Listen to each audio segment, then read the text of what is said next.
आता आपल्या आवडत्या मालिकेचे संपूर्ण भाग मालिका प्रसारित झाल्यानंतर लगेचच पाहू शकता फक्त सन नेक्स्ट वर. भारतातील प्रेक्षकांसाठी मोफत सेवा. अगं एवढ्या वेळ कुठे गेली होतीस तू? एवढं टेन्शन आलं आम्हाला. सुंदरी कुठे होतीस तू?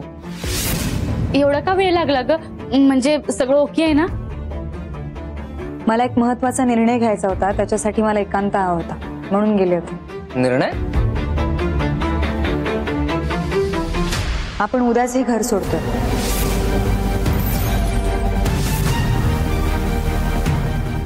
उद्या? काय बोलतेस तू सुंदरी? आणि असं काय कोसळलंय का? उद्याच्या उद्या घर सोडायचंय? आदित्य तर म्हणत होता की 45 दिवस मिळतात सरकारकडनं आपल्याला. अरे तिला जरा बसू तर द्या. लगेच आलेल्या प्रश्नांचा काय भडीमार सुरू केलाय तुम्ही? आई, आपण नवीन घर घेणार? केवढं मोठं आहे ग ते? खूप मोठं आहे बाळ, आणि तिथं बरीच माणसं आहेत. तुला खेळायला पण खूप मोठी जागा आहे. सुंदरी बघ, सावीचं जाऊ दे. आम्हाला सांग कुठे चाललोय आपण? आदित्य, काय झालं? कसली चर्चा चालली आहे एवढी? सुंदरीलाच विचारा. सरू, काय झालंय अगं?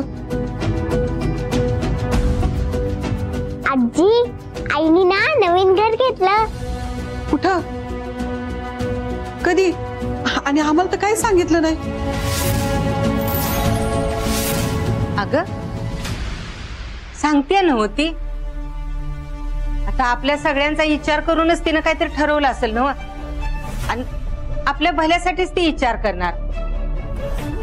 मग डोळं मिटून तिच्या मागं जायला काय हरकत आहे? हे बघ, आता ती जिथं म्हणतीया नव तिथं हे घर सोडल्यावर जायला काय बी हरकत नाही. काय सरू? बरोबर आहे तुझं.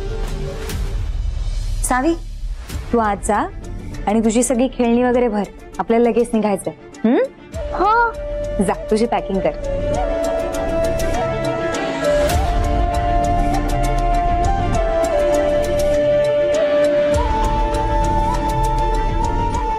सांगशील का सुंदरी, कुठे आणि कधी घेतलंयस घर?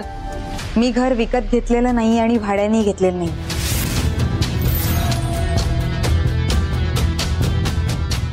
म्हणजे तुला कोणी फ्री मध्ये देतंय घर, असं आहे का काही? तसंही नाही. अगं सरे, मग काय म्हणजे फ्री मध्ये नाही, भाड्यानं पण नाहीये, विकत पण नाही, म्हणजे काय प्रकरण काय? खरं तर मला याही गोष्टीची कल्पना नाहीये की आपण जिथे चाललोय तिथे आपल्याला राहायला जागा मिळेल की नाही, आणि जरी गेलो तरी आपण कुठल्या नात्याने तिथे राहणार आहोत मला याची कल्पना नाही अजून. सुंदरी तू बरी आहेस ना? वेडी झाली आहेस का तू? काय बोलतेस? तुला कळतंय? तुला असं म्हणायचंय की उद्या आपण एका घरात जायचंय, त्या घरात गेल्यावर आपल्याला कळेल त्या घरात आपल्याला राहायला मिळणार आहे की नाही मिळणार आहे, आणि त्यासाठी आपण हे घर सोडायचं. सुंदरी, हे काय डोक्यात खूळ घालून घेतलंयस तू? घर सोडायचंय ना, सोडूयात घर, काहीच प्रॉब्लेम नाही. पण असं दुसऱ्याच्या दयेवर जगण्यापेक्षा आदित्यने जिथे सोय केली पुण्याला, तिथे जाऊन राहूयात ना आपण. सरळच आहे, आणि ती सोय माझ्या कॉन्टॅक्टने मॅनेज झालेली आहे. ते आपल्याला द्यायला तयार झालेत, आपण सगळे राहू शकतो. त्यात मला नोकरी मिळते तिकडे. असं नाहीये की तिकडे जायचं आणि भिका मागायच्या, आम्हाला घरात राहून द्या. एक मिनिट सुंदरी, तू एवढी घाई का करतेस घर सोडण्याची? तुला माहिती आहे ना घर सोडायला 45 दिवसांची मुदत असते नियमाप्रमाणे. मग एवढं टेन्शन का घेतेस घर सोडायचं? तेच म्हणतोय मी.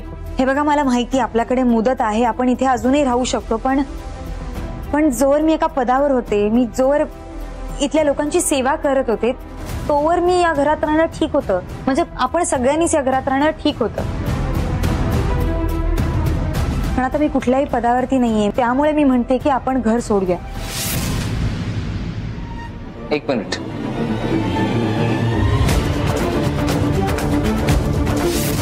एवढा महत्वाचा निर्णय तू एकटीनेच कसा घेतला? आधीची गोष्ट वेगळी होती, तेव्हा तू कलेक्टर होती, आता तू नाहीयेस. सो आता गोष्टी बदलल्या. आणि मी जेव्हा म्हंटल की आपण पुण्याला जाऊया, माझ्या ओळखीने जागा मिळालीये, नोकरी मिळते, सगळं मॅनेज होतंय, तू नाही म्हणाली.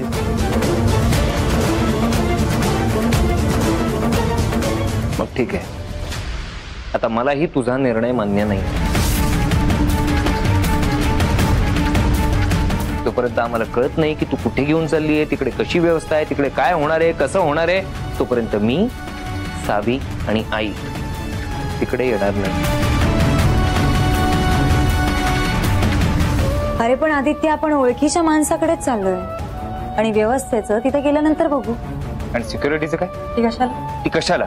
हिला कळतंय का ही काय बोलते? तुम्हाला सगळ्यांना कळतंय का? या मॅडमला जरा कोणीतरी समजवा. मॅडम, आपण जो जाहीर राजीनामा दिलाय ना, तो टीव्हीवर बसून सगळ्यांनी बघितलाय.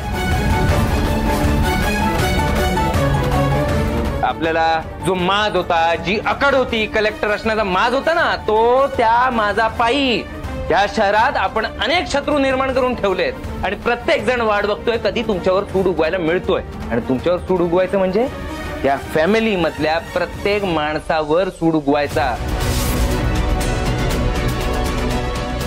सगळ्यात जास्त डेंजर कोणाला माहितीये? सगळ्यात मोठा धोका सावीला आहे. आणि मी असं होऊन देणार नाही. तू आता अति करतोय आदित्य. नाही सरू, ह्या वेळेला आदित्य बरोबर बोलतोय. धोका तर हायच आहे ना ग. अगं पण तुला कळतंय का? मी नोकरी सोडलीये म्हणून अख्खं पोलीस प्रशासन घरात बसले का? नाही ना, ते काहीतरी करतील. आणि सगळ्यात महत्वाचं म्हणजे साहेब, ती तर आता जिवंत नाहीये आणि मला नाही वाटत तिच्या एवढं कुणी ताकदवान आहे. आणि जसे शत्रू आहेत ना, तसे हितचिंतकी आहेत. त्यामुळे मला नाही वाटत काही धोका आहे. उगीच नेगेटिव्हली विचार करून तुम्ही प्लीज प्लीज हे घर सोडायचं नाही म्हणू नका. प्लीज ऐका माझा. अरे काय बोलते निगेटिव्हली? काय निगेटिव्ह विचार आहे? आपल्या स्वतःच्या जीवाचा विचार करणं हा निगेटिव्ह विचार आहे का? तुम्ही सांगा मला.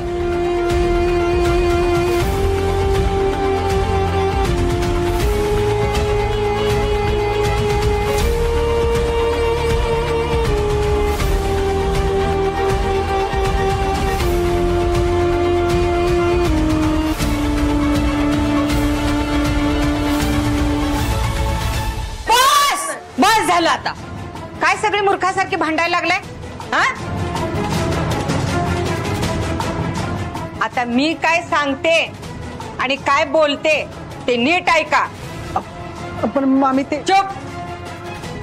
आता मला सगळ्यांनी हे सांगा, इथं आलो आपण ते कुणामुळे आलो?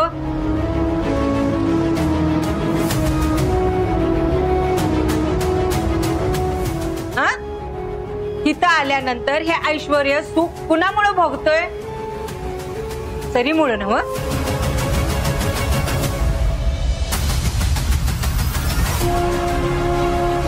ती इथं आली तेव्हा तिच्या पाठीमागनं आलो नव्ह आपण, आणि ती बिचारी कामच करत राहिली आणि आपण सगळी सुख भोगत राहिलो. पण ती ज्या वेळेला इकडे यायला निघाली तेव्हा आपण तिला नाही म्हणालो की तुझे निर्णय सगळे आम्हाला विचारून घे म्हणून. आता मात्र सगळ्यासनी कंठ फुटलाय होय, सगळं सुख समाधान भोगून झाल्यावर.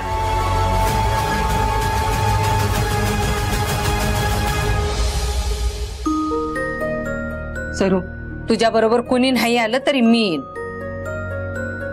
काळजी करू नकोस.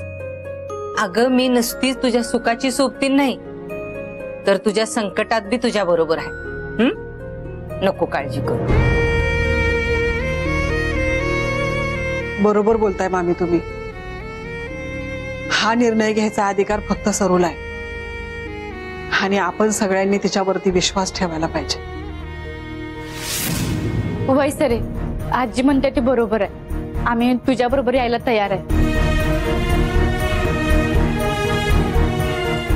आणि आमच्याकडनं काही चुकीचं झालं असेल तर प्लीज आम्हाला माफ कर. सॉरी. नाही, हरकत नाही. ठीक आहे, चला तर मग आपण बॅग पॅक करूया. चला मालती, बॅग पॅक करायला घे. चल. भाऊजी, तुम्ही बॅग पॅक करताय पण तुम्ही आमच्या सगळ्यासोबत येत नाही.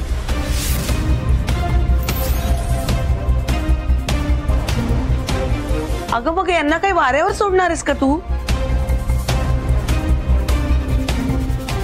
नाही, का ग सरे, म्हणजे आमचं काही चुकलं का? उलट नेहमी साथच मिळाली मला तुमची कायम. मग असं आम्हाला वेगळं का करतेस तू? अगं असं कसं विचारतीस? भाऊजींची नोकरी अजूनही आहे ना, त्यांना सरकारी क्वार्टर्स मिळू शकतील. तुम्ही आमच्यासोबत कशाला येताय? मी तर म्हणते की तुम्ही आता क्वार्टर्स मिळेपर्यंत 2-3 दिवस हॉटेलवरती राहा, नंतर क्वार्टर मिळाल्यावरती तिथे जाऊन राहा. हा अगं पण तू असं वेगळं का करतेस आम्हाला? मालू वेगळं नाही करत आहे. अगं तूच विचार कर, तुमचा संसार आता कुठं सुरू झालाय आणि उगीच माझ्या पायी तुम्ही या सगळ्यात भरडलेले मला चालणार नाही. उलट तुम्ही वेगळं राहा. आम्हा सगळ्यांना तुमचा संसार खुललेला बघायचा. प्लीज एवढं ऐकशील ना माझं? मालू, सरू बरोबरच बोलतीये ग. होय, आणि आता सगळ्यांनी हिचंच ऐकायचं. चला आता फायनली बॅकपॅक करूया.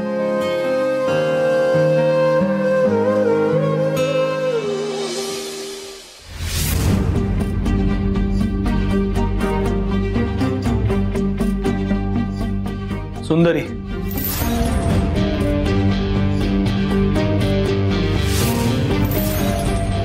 धनंजय,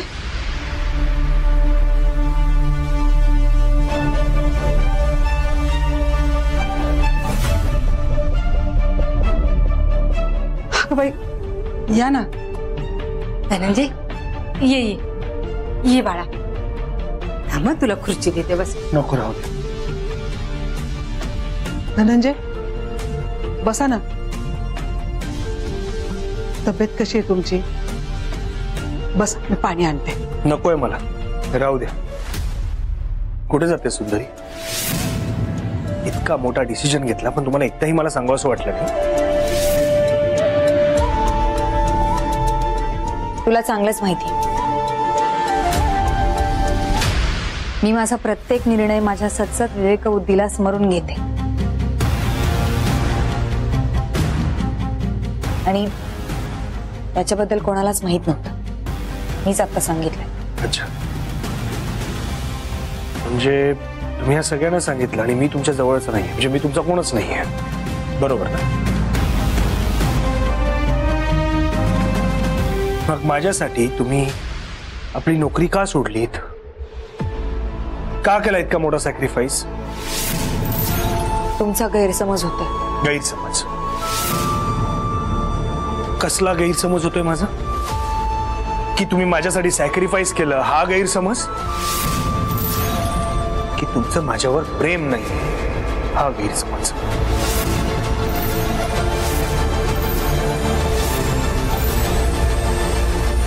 हे सगळं ठीक आहे हो. धनंजय आहे, धनंजयचं घर आहे, आपण हक्काने धनंजयच्या घरी जाऊ शकतो. हो, साधना आईने पण तुम्हाला सांगितलं होतं ना की तुम्ही या, आमच्याकडे राहा.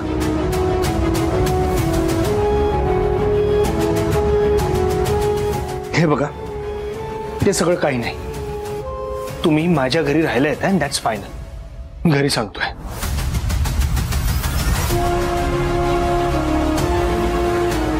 धनंजय, अहो आताच तुम्ही एवढ्या मोठ्या संकटातून बाहेर आलात. आता कुठं तुमची तब्येत सुधारतीये, तुम्हाला परत कशाला टेन्शन द्यायचं हो? म्हणून आम्ही. मी कोणामुळे या सगळ्यातून बाहेर आलोय? सुंदरीमुळे आणि तुमच्या प्रेमामुळे ना. अहो आई, तुम्ही ऑलरेडी इतकं सगळं काय काय केलंय माझ्यासाठी. प्लीज आता अजून तुम्हाला काही एक करायची गरज नाही. तुम्ही माझ्या घरी चला.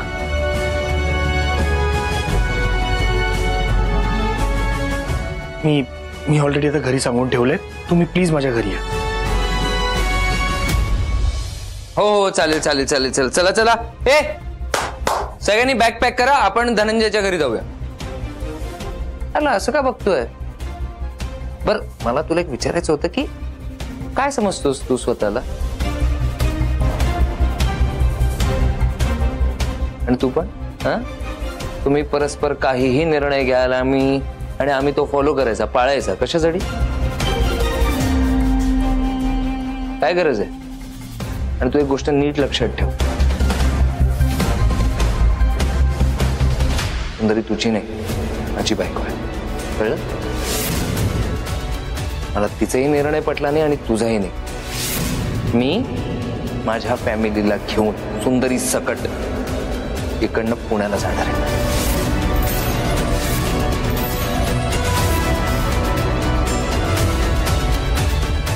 हे प्रॉब्लेम काय रे तुझा? तुला सांगितलेलं कळत नाही. आणि हे बघ, तुला चांगलं माहिती आहे सुंदरीचं तुझ्यावर प्रेम नाहीये, अजिबात नाहीये, कळलं? दहावीची ढाल म्हणून नुसता नाचवतोयस तू तिला. आणि हे सगळे आहेत ना, यांनी कधीच तुझ्याशी संबंध तोडलाय. तू मध्ये आलायस, कळलं? जर नसता आला ना तर सुंदरीचा आणि माझा सुखाचा संसार असला असता. आणि सांगतोय एक दिवस नक्कीच असेल. धनंजय, तोंड सांभाळून बोल. नाही, एक मिनिट. काय म्हणालस तू? की तुमच्या दोघांचा सुखी संसार अजूनही होऊ शकतो, म्हणजे शक्यता आहे. अपेक्षा असेल कारण सुंदरी अजून जिवंत आहे. पण माझा संसार तो तर कायमचा उद्ध्वस्त झाला तुमच्या दोघांमुळे. मागच्या वेळेसही असं झालं होतं. तुम्ही दोघांनी विनाकारण त्या साहेबासोबत दुश्मनी मोल घेतली, तिने राग माझ्या अनुवर काढला. आता एक नवीन आयटम काढलाय तुम्ही, नक्षलवाद्यांसोबत तुम्हाला भांडायचंय. पण आता त्यांना मी माझ्या सावीवर सूड उगवून देणार नाही, कळलंय तुम्हाला? मी पुण्यालाच जाणार, मी तुझ्या घरी येणार नाही. आणि अशा घरी, ज्या घरी मी नाहीये त्या घरी सावी सुद्धा येणार नाही. खोटं वाटतं तर आता विचारतो, तिला हाक मारतो. विचारच आहे. हे बघ आदित्य, तू प्लीज समजून घे, ही भांडायची वेळ नाहीये. ओ एक मिनिट. मला तुमचा सगळा प्लॅन कळतो. ओ अच्छा, म्हणजे तुझा प्लॅन असा होता की तू असं सांगणार की आपल्याला एका घरी जायचंय, तिकडे ते आपल्याला घेतील नाही घेतील माहित नाही, अरे बापरे काय करायचं. आणि मग तेवढंच धनंजय येणार आणि तो सांगणार नाही तुम्ही चला माझ्यासोबत, माझ्या घरी घेऊन जातो मी तुम्हाला. आणि पूर्ण परिवार धनंजयच्या घरी जाणार. Wow wow, mind blowing plan यार, माइंड ब्लोईंग. अरे आदित्य, काय बोलतोयस तू? अरे आम्ही का बनवू प्लॅन? ऑब्विसली. अरे ते असतं ना, ते मी काय प्रेम नाही केलं का कधी? मला माहितीये की जेव्हा प्रेम एकत्र येत नाही ना तेव्हा काय वाटतं, म्हणजे माणूस वेडा होतो. तो काहीही प्लॅन करतो आणि तसंच तुम्ही प्लॅन केलाय तुमच्या आतल्या अतृप्त इच्छा पूर्ण करण्यासाठी. हा म्हणजे आता कसं आहे, याच निमित्ताने तुम्ही एका घरात जा, मग एका खोली. धनंजय सोडा. खरं बोलायचं राग आहे का? आई खरं बोलायचं राग आहे का तुला? मला कसं plan कळलं? अरे, मी खूप हुशार आहे रे. हे सगळं सुंदरी सांगून काय खरं बोललो मी. आदित्यचं काय खोटं बोल. आदित्य बस इथे बस. धनंजय, तुम्ही इथून निघून जा. आय रिक्वेस्ट यू, तुम्ही प्लीज इथून निघून जा. आपण नंतर बोलूयात, तुम्ही प्लीज.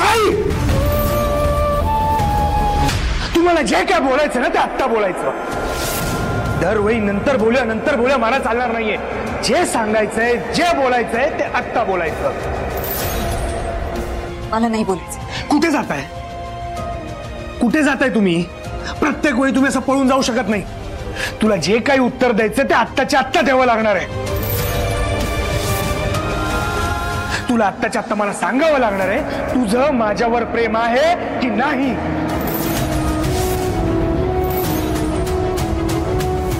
आणि जर नाहीये ना तर माझ्यासाठी ती नोकरी का सोडली? का केला एवढा मोठा सॅक्रिफाईस?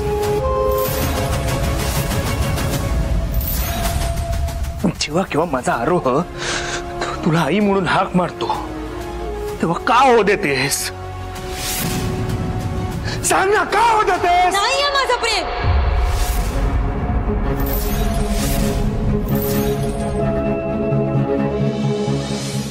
नाहीये माझं प्रेम. मी आतापर्यंत जे काही केलं ते फक्त आणि फक्त माणुसकीसाठी केलं. मी माझं कर्तव्य पार पाडत होते म्हणून केलं. माझं कसलंही प्रेम नाही. आणि तुम्ही काही विशेषात म्हणून केले नाही. सर्वसामान्य माणूस असता तरी मी हेच केलं असतं. काही वेगळं केलेलं नाही. तुमचं माझ्यावर प्रेम नाहीये ना, मग माझ्या डोळ्यात बघून बोलाय. माझ्या डोळ्यात बघून बोला की तुमचं माझ्यावर प्रेम नाहीये. नाही माझं प्रेम.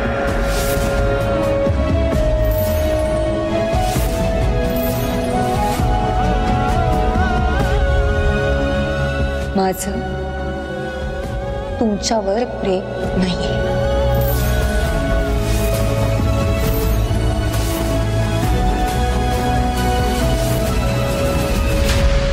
तुम्ही प्लीज आत्ताच्या आत्ता इथून निघून जा.